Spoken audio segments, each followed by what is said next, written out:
ce mot en plus particulièrement déclencheur.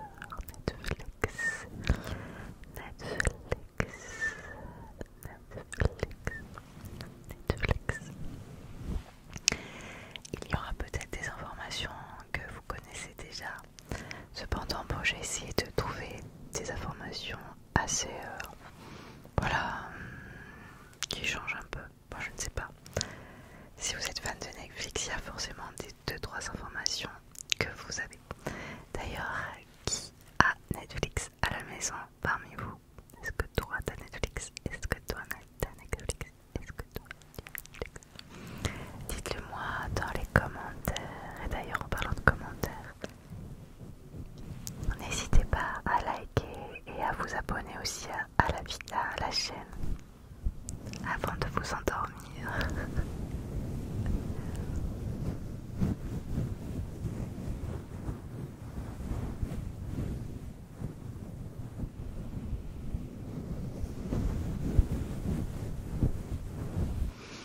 Alors, on est parti sur 11 informations. Fait numéro 1. Netflix a été créé avant Facebook et même YouTube. Incroyable, on a l'impression que c'est assez récent. Et en fait, non, c'est assez vieux finalement. En effet, l'entreprise Netflix a démarré en 1997. Et oui, c'est vieux. Mais à l'époque, c'était une plateforme pour louer des DVD. Ça n'avait rien à voir avec Netflix comme on l'entend aujourd'hui. Et Facebook a démarré en 2004 et YouTube en 2005.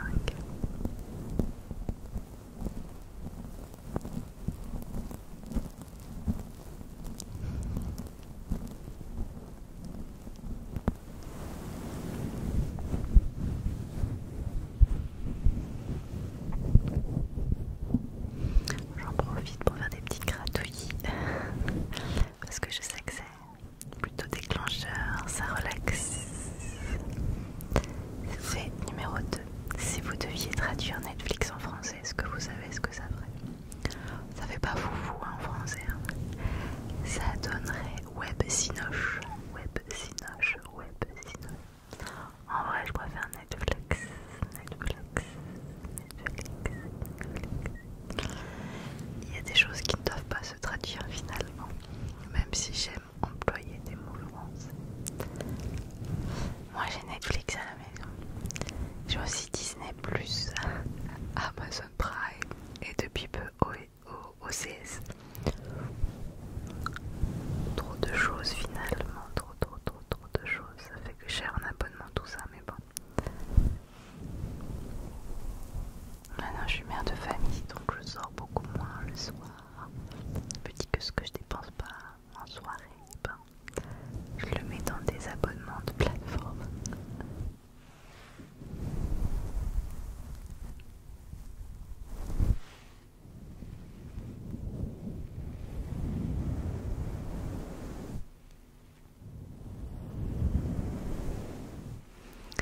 Et vous, est-ce que vous avez plusieurs plateformes à la maison? Dites-moi tout dans les commentaires et celles que vous préférez. Alors fait numéro 3. Les films et les séries originaux Netflix sont mis en ligne à 9h01 précisément. Alors voilà, ça sert à rien de veiller jusqu'à tard le soir en vous disant ah, aujourd'hui il y a la nouvelle saison qui va sortir. Et ben non, ça arrivera à 9h01, donc vous dites pas que à minuit ça va arriver. Non, c'est pas vrai, on vous laisse dormir. On veut que vous vous reposiez. Donc on démarre pas une nouvelle série, une nouvelle saison de quelque chose à minuit. Non, c'est à 9h01. Voilà, vous êtes prévenus. D'ailleurs, quelle est la série que vous êtes en train de regarder en ce moment, que ce soit sur Netflix ou sur une autre plateforme, histoire de me donner aussi des idées de séries à regarder.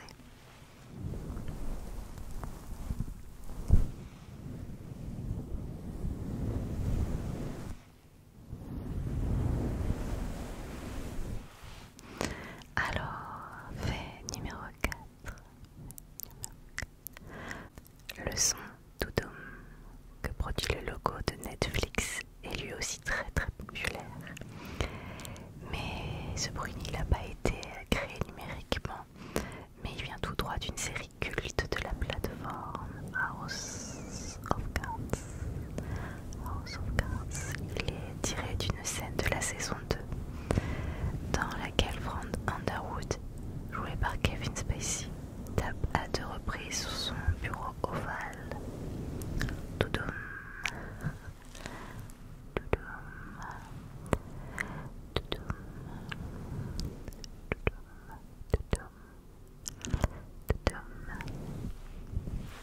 Alors, j'ai jamais vu House of Cards, je sais que c'est hyper populaire, mais j'ai un cheveu quelque part qui me dérange, mais je l'ai jamais vu, incroyable.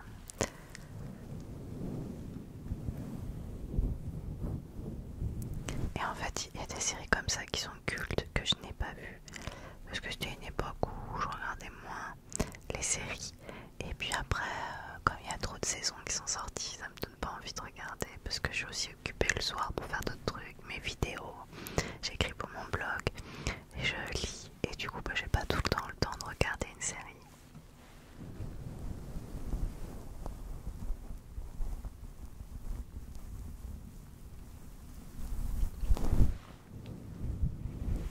La dernière série Netflix que je viens de regarder, c'était la dernière saison de Lock and Key. Lock and Keys. J'ai trouvé pas mal, franchement. Bon, une série un peu ado, mais moi j'aime bien. Et toutes ces histoires de clés magiques, j'ai trouvé ça plutôt pas mal. S'il y en a qui l'ont vu, n'hésitez pas à me le dire. Fait numéro 5. Il existe une page secrète pour suggérer des nouveaux programmes à Netflix. Ah, ça peut être plutôt pas mal parce que des fois on a des idées et on voudrait bien dire à Netflix ça serait bien ça dans la plateforme.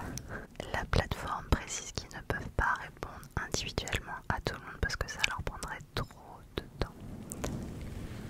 Mais par contre, ils lisent tout, donc s'il y a plein de gens qui disent la même chose, ils vont prendre note afin de mettre des programmes que les gens aiment. Donc, pour savoir où suggérer tout ça, vous inquiétez pas, je vous mets le lien dans le descriptif de la vidéo. Je vous mets du coup le lien pour aller vous mettre vos petites suggestions. N'hésitez pas.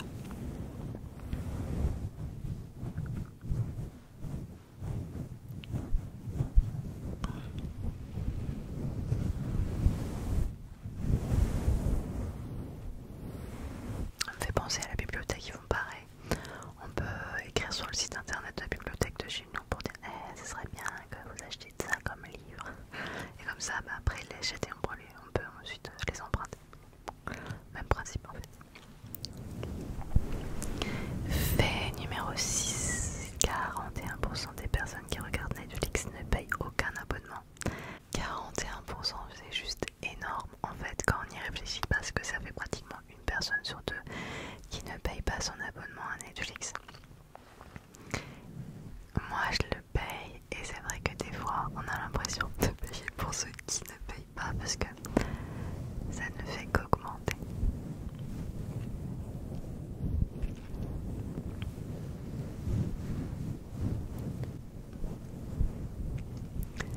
D'ailleurs, par rapport aux augmentations, pour le fait numéro 7, il y a Netflix qui est en train de réfléchir à une offre un petit peu moins chère. Vous avez dû en entendre parler, alors moi je filme cette vidéo un petit peu à l'avance. Nous sommes tout début septembre, alors peut-être qu'il y a eu des informations qui sont tombées depuis parce qu'on en parle un peu beaucoup en ce moment dans les médias justement de cette nouvelle offre Netflix qui va arriver. Il me semble que Disney Plus va faire à peu près la même chose, si je dis pas de bêtises. En fait, ils vont faire des offres avec des publicités. Et donc, du coup, ça ferait baisser l'abonnement à un petit peu moins de 10 euros par mois. Donc, je pense 9 euros. Alors, des fois, quand ils disent un petit peu moins de 10 euros, des fois, ça va être 9,99 €, vous allez voir. Un peu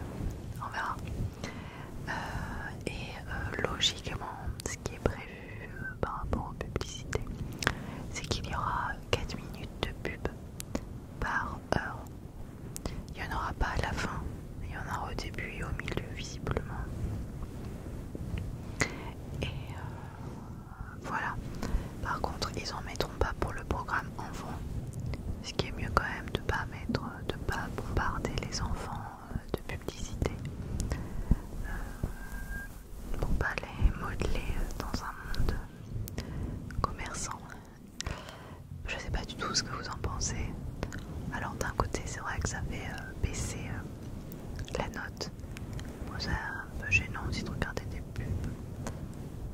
En plus des fois ça nous coupe en plein milieu. Alors après c'est comme sur YouTube finalement. Moi sur YouTube ça me gêne pas quand il y a de la pub avant. Alors j'aime pas trop quand il y a de la pub pendant une vidéo ASMR parce qu'une vidéo ASMR c'est fait pour se relaxer et s'endormir. Pour peu qu'on ait les oreillettes et qu'on a mis du coup très très fort le son pour avoir le chuchotement très proche des oreilles. Quand vient une pub très ça réveille, ça énerve énormément. Donc j'aime pas trop quand il y a des ASMR artistes qui mettent de la pub en plein milieu. Et c'est quelque chose qui est contrôlable, c'est-à-dire que l'ASMR artiste contrôle de ça. Si la pub est au milieu ou milieu à la fin ou devant, on peut sélectionner si on met devant, au milieu, à la fin, et on peut sélectionner qu'un seul truc. J'avoue qu'il y a de la pub devant mes vidéos, mais parce que vous n'êtes pas encore endormi. Par contre je décoche systématiquement pour le milieu et à la fin parce que voilà, vous êtes censé vous endormir et pas être gêné. J'ai même du mal à comprendre, même si je comprends pour certains et certaines c'est un métier. Ok, mais bon, on est là pour se détendre, pas pour écouter de la pub. Bon bref, ça c'est une aparté totalement rien à voir.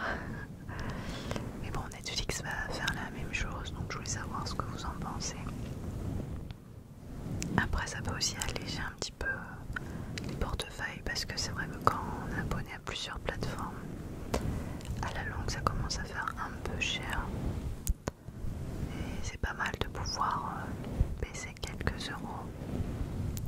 Et bon, je trouve ça bien plutôt pour que les enfants soient épargnés de la publicité. Alors, j'ai vu que Disney Plus était dans l'attente aussi de faire ce genre d'offre avec de publicité. Sur Disney Plus, il y a quand même plus de dessins animés justement pour les enfants, donc je sais pas comment ils vont faire. Est-ce qu'ils vont imposer de la publicité aux enfants? Je ne sais pas. Si vous le savez, je suis curieuse de le savoir. Vous pouvez le stipuler dans les commentaires. Mais voilà, je filme tout début septembre, ça se peut, l'offre elle va sortir d'ici à ce que cette vidéo sorte, je ne sais pas, c'est la surprise.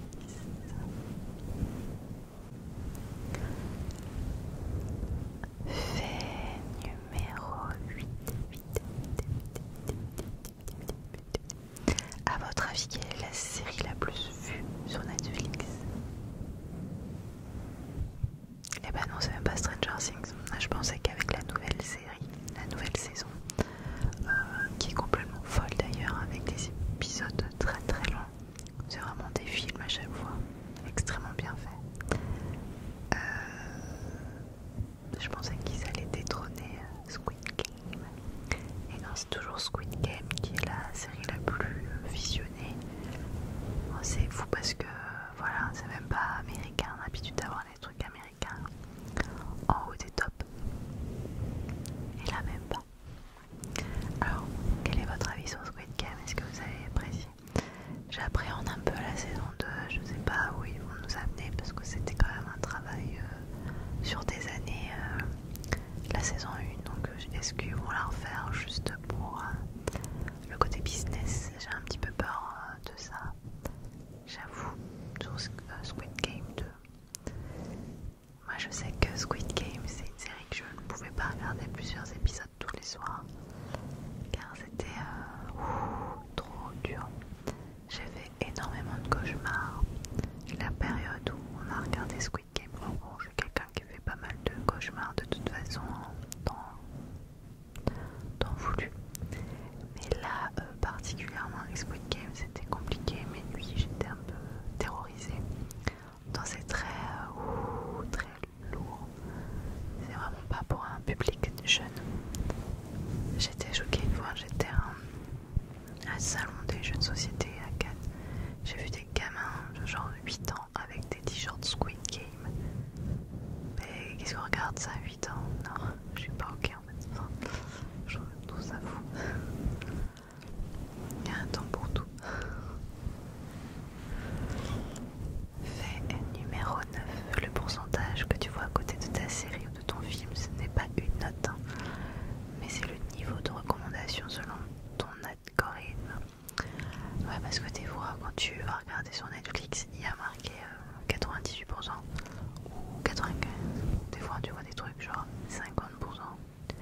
Moi, je m'étais dit, mais attends, 50%, c'est genre, c'est tout nul en fait, personne n'a envie de regarder ça. Non, ça veut dire que c'est pas, ça t'est pas recommandé par rapport à ce que tu regardes. Netflix, il regarde un peu ce que tu regardes, il voit ce que t'aimes, du coup te propose des séries, des films, il te dit t'as 98% de chance d'apprécier. Donc voilà, c'est un petit peu ton guide pour pouvoir regarder des choses qui te plaisent. D'ailleurs, j'ai vu qu'il y avait un bouton aussi aléatoire. Des fois, tu sais pas trop regarder, il y a un bouton aléatoire sur Netflix. Ça, hop, choisis le programme pour toi. Parfait, non? On arrive déjà à l'avant-dernier fait, le fait numéro 10. Est-ce que vous connaissez Netflix Gaming? J'avoue que moi, je ne connaissais absolument pas avant de faire ces 11 choses. Netflix Gaming, on va pas connaître. Il n'y a que 1% des abonnés Netflix qui utilisent. Donc pour vous dire, 1% c'est le flop de Netflix. Visiblement c'est sorti l'année dernière sur l'application. Enfin, moi j'utilise jamais l'application. Je regarde Netflix sur ma télé. Je regarde pas du tout sur mon téléphone. Donc visiblement il y a une application Netflix, il y a des jeux. Et ben voilà, c'était juste pour vous dire que c'est un flop. 1% des utilisateurs se servent de ces jeux. Donc voilà. Donc est-ce que certains d'entre vous ont déjà testé Netflix Gaming? Qu'est-ce qu'il y a comme jeu? Est-ce que c'est bien? Est-ce que vous aviez connaissance de ce truc? Je me questionne, n'hésitez pas à me le dire dans les commentaires.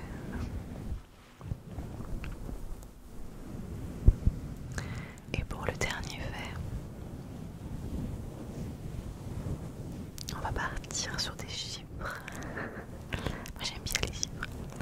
Netflix a perdu 200 000 abonnés en France cette année à cause des différentes hausses de tarifs.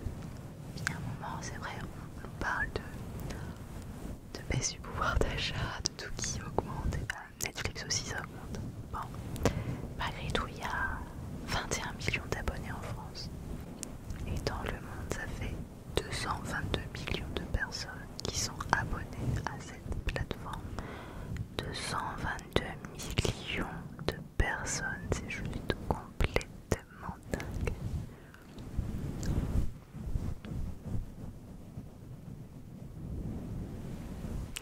D'ailleurs, quelles sont vos séries Netflix préférées? J'avais fait 2 vidéos sur mes top séries. Vous le trouverez dans mes playlists en blabla, il me semble. N'hésitez pas à aller les voir. Bon, la première série, je vous ai dit, c'est Stranger Things. Dans une de mes vidéos, ça va être tombé sur ça. Sur la deuxième vidéo, je vous parlais des Simpsons. Non, c'est pas sur Netflix, mais bon, je vous parle de plein d'autres séries. Après, on a un peu de blasé des fois quand il y a des séries qu'on a bien aimées puis ils font pas de saison 2. Ça m'énerve tout le temps. Il y a une série que j'ai beaucoup appréciée cette année, ça s'appelle Troll, c'est une série française, de ceux qui ont fait 2%. Et j'ai adoré en fait, je trouve ça hyper touchant et en même temps amusant. Une série très humaine et il n'y aura pas de saison 2.